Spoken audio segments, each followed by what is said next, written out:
Hi, my name is Marcy Rogo, and I am the chairman of the Bylaws Review Committee. And when PJ Smith, president of NABOR, asked me to do this, I put together a task force of people that I thought would be the best people to bring forward.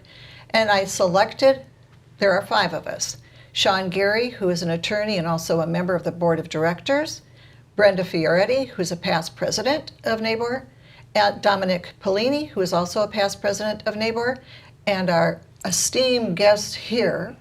Introduce yourself. Joni Albert, who is a member. Who is a member. And Joni is with us today because I want you to hear a member's perspective on what is going on with these bylaw revisions.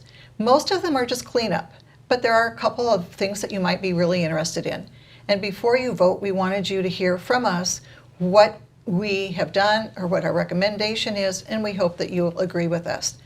So in your packet that you received in the email, you got 18 pages of paperwork that said these are the amendments. And in one column it shows what it used to say, and in the middle column it's kind of hard to see, but you can see where we crossed it out. And then in the third column it reads like it will be in the bylaws should these pass. And I hope that you take the time to read through those so that you have a clear understanding. In some cases, there could be one word that's changed in it, but we have to still give you the whole thing. So what we're going to cover today are the 3 different amendments to the bylaws that are proposed, and hope that you'll get a clear understanding. We're going to start with Article 11. So when you get into the Article 11 section in your paperwork, take a peek and see if you can look down and see sections 1 and 2.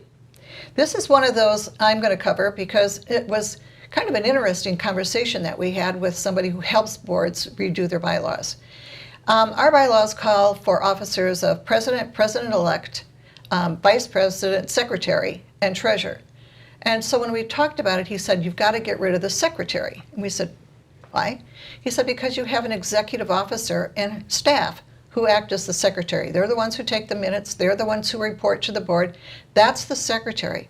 And also, in today's world right now, with the Realtor Association and lawsuits going on, if somebody came to the board and wanted all the records, they would go to the secretary to get it.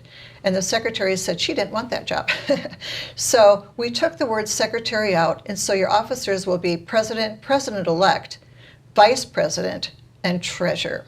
So those will be the 4 officers. And so you'll see that in Article 11, Section 1, and you'll see it again in Section 2. And all it is just a rationale of removing secretary. At the bottom of each of the ends of the section, it gives a rationale so that you can read that.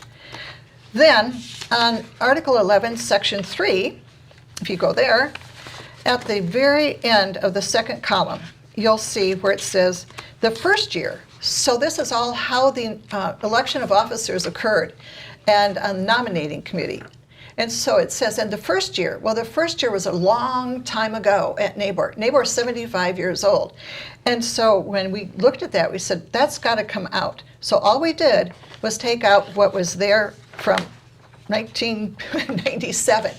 So I think that that's pretty clear. All it is, it's just no longer applicable. That's a really easy fix. Now, the next section that we're going to cover is Article 11 and Section 5A.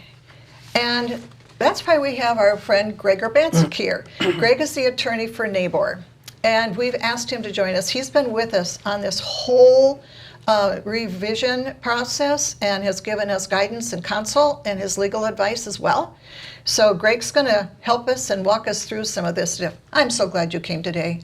Thank you, Marcy. It's my pleasure to be here. I don't know what we would have done without you, to be perfectly honest. We would have been lambs out wandering about aimlessly. So why don't you start us off with Section 5, the election of officers, and the things that we have changed in here, the easy ones first. Certainly. The first paragraph of that section is probably one of the easiest, and it was to clean up that section and provide that the nominating committee, which NABOR establishes prior to any election, will include at least 3 or more past presidents. There are other sections of these bylaws which deal with the nominating committee. Correct. So in order to conform and make it flow, we revised it to say that there could be at least 3. Now our nominating committee is going to be 7, And it could have more than 3 past presidents, but it has to have at least 3. At least 3. Correct. And the nice thing about the nominating committee, by the way, is the chairman is the second removed past president, and the vice chairman is the past president. So there are 2, and then there could be 1, or there could be 5 more. It's up to the person, and that's the president, who selects the nominating committee. Okay? That's correct. The next portion of this has to do with eligibility requirements for candidates. And so, Why is that important? well, I think it's important because of the nature of our organization, the nature and the substantive nature of our corporation and what we do, and for the protection of the members and NABOR's assets. I think it's important.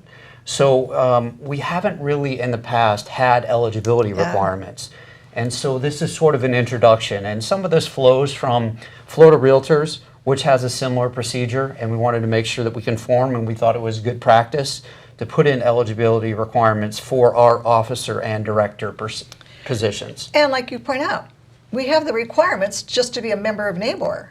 That's correct. And all we did was move them over, right? That's correct. When you're going to become a member of NABOR, you have to fill out an application, and that application has several representations, and there are certain eligibility requirements to be a member of NABOR, and those are spelled out elsewhere in the bylaws. Okay, so take us through it. Okay. So the first item that we have, the first change that we have, says that each candidate must have no code of ethics or FREC violations that resulted in termination or suspension. So those would be pretty significant items Very. that we would want to know for any officer or director candidate. So that's the first section of the change. The second change, which is subsection 3, is really a recitation of what's already in the bylaws to become a member. So each candidate for an officer or director position must have no record of civil judgments or criminal convictions in the past 7 years that meet certain requirements. And those are enumerated, and those are fairly significant items. Those are real estate related or very significant criminal convictions that relate to the real estate practice. And I think people are confused. I think they just think it's on anything, not just necessarily real estate related, like something Good point. personal. Right. You know, I think they're confused about that. So it's real estate related, judgments, etc. Yes, and so when you look at the criminal conviction language, reading it, it says criminal convictions involving a crime that reasonably relates to the real estate business or puts clients, customers, or other real estate professionals at risk. Right. And so those are fairly significant items and ones that we contemplate for membership as well. And so then how do we determine whether or not the candidate has not had that? Well, what we're proposing to do is, we do currently, but we're going to have a more robust application that each candidate is going to complete. Any candidate for an officer or director position will fill out an application and submit it to NABOR. We will intake those, and then we're going to have a sort of a verification process on those items that we set forth. And that process that's being proposed is essentially we're going to obtain a background report. But when I say we're going to obtain, it's really going to be my role as general counsel to NABOR to obtain those background reports. And the purpose of that is those applications will be sent to me. We will have the background reports that I will obtain, and I will verify the information. The background reports are not sent to anybody else. They're not sent to the nominating committee. My role as counsel under this is to receive those background reports and verify the information. If there's a discrepancy in the information, I would contact the candidate asking them whether or not they would like to amend their application to correct anything that might be incorrect or to withdraw their application. And so at that point in time, that's where that process would go. And that always stays in your hands. Does not get into the board of directors. It does not get to the nominating committee, nothing. Correct. That is correct, that those background checks would stay with me. I think that's one of the things that people have been concerned about, is that that information was going to get out and about.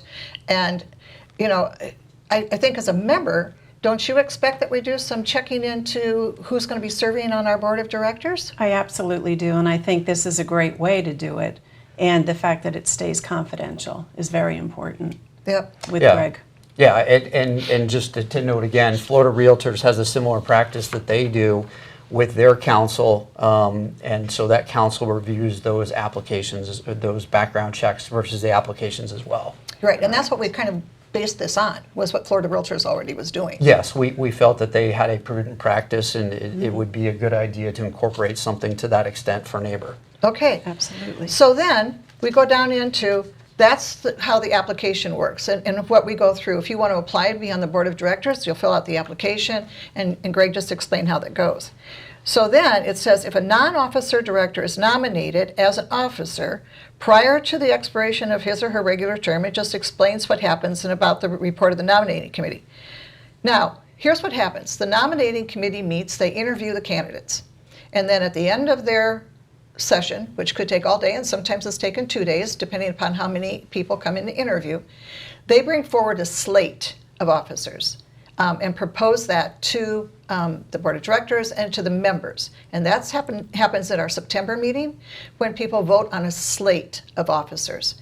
So in other organizations, you might have, for example, people who are running, like you get to vote between 2 people. That isn't the way it happens here. We have a slate. The nominating committee brings forth a slate, and that slate is voted on by the members at the September meeting. However, there could be somebody who went through the nominating committee process and did not get put on the slate, but feels strongly that they would be an asset to NABOR and choose to run by petition. So Greg, if that happens, what do we do? Yeah, and before I answer that, I would say this petition process has always been part of our Yep. our rules and regulations Yes. and the bylaws. So we've always had this petition process. We're just modifying it a little bit. So what they would do is there would be a requirement that they would have to get 5% of the members eligible to vote to sign their petition to be able to get them on the ballot. In addition, they will have had to have gone through the nominating committee process such that we conduct the same background check so that that person in the petition process is going through the same background check that we had previously. So it's important to note they have to have gone through that nominating process the year that they're petitioning. Not in the past, nothing else. They had to have gone through it this time, right? That's correct. And the discrepancy is it used to say you had to have 10%, Correct. and now we've said 5. So here we are at 8,300 members, and so you have to get 500 or 5% of the signatures of the members of NABOR in order to put a petition together. What that petition does is it only gets you on the ballot. It gives you the opportunity to be on the ballot. And so in that point then in September, you would be on the ballot with whoever the slate was, and then the vote would take place. It is not guaranteeing you a place anywhere, director or otherwise. So it just gets you on the ballot in order to run if you feel strongly about it. And Marcy, if I could make one more point Yeah. about this process.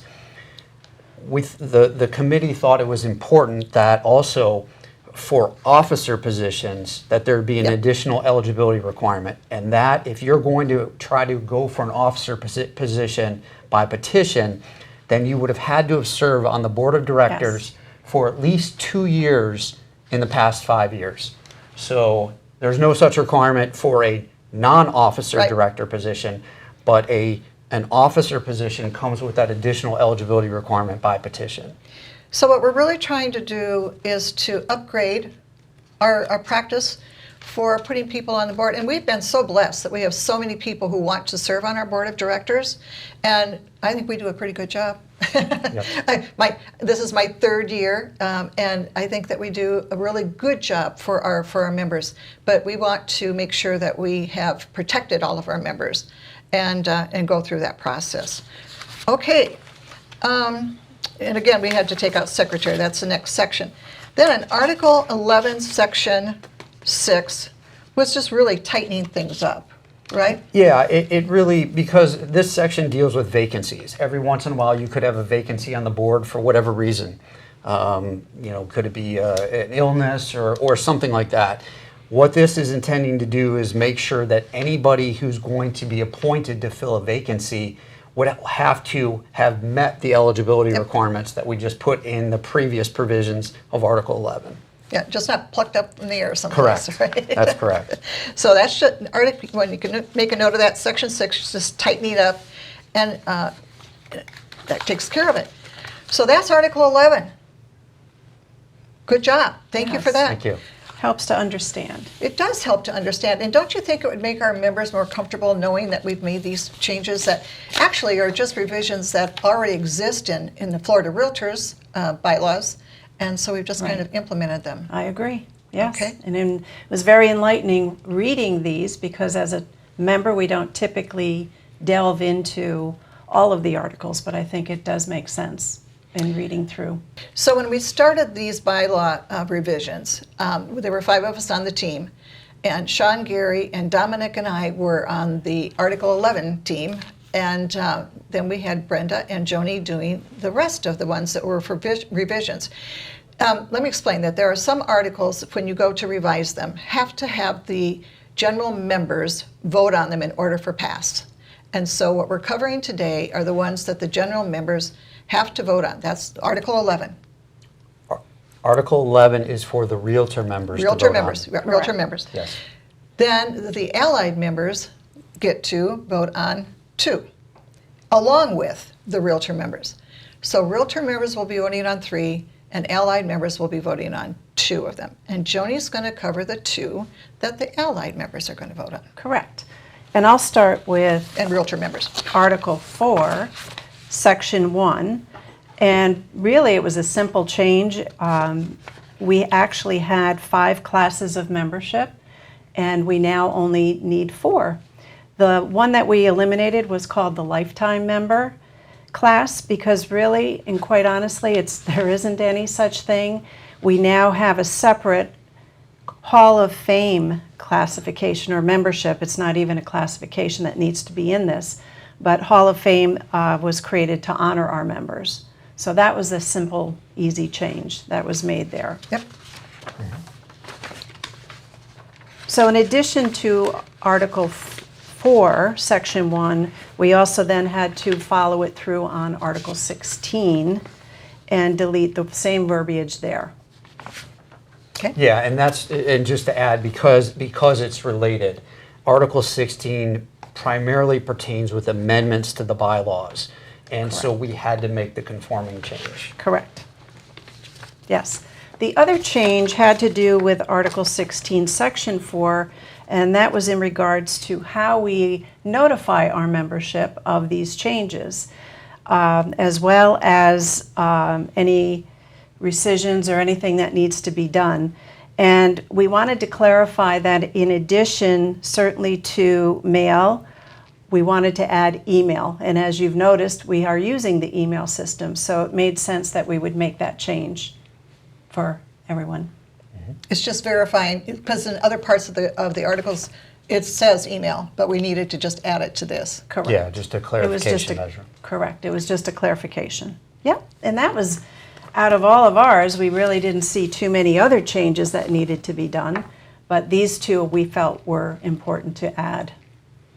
And there'll be more changes, but the rest of the changes to the bylaws actually are voted on by the Board of Directors. So these are the 3 that are being voted on by the Realtor members get to vote on 3, the allied members get to vote on 2. And it's important that you open up your email that you got on Monday night and go in and vote and click on your proxy and say, please pass these amendments. And we would appreciate that very much. Anything else? Nothing further. Great job by the committee Nothing on further. their proposals. Great. Thanks for being with us today.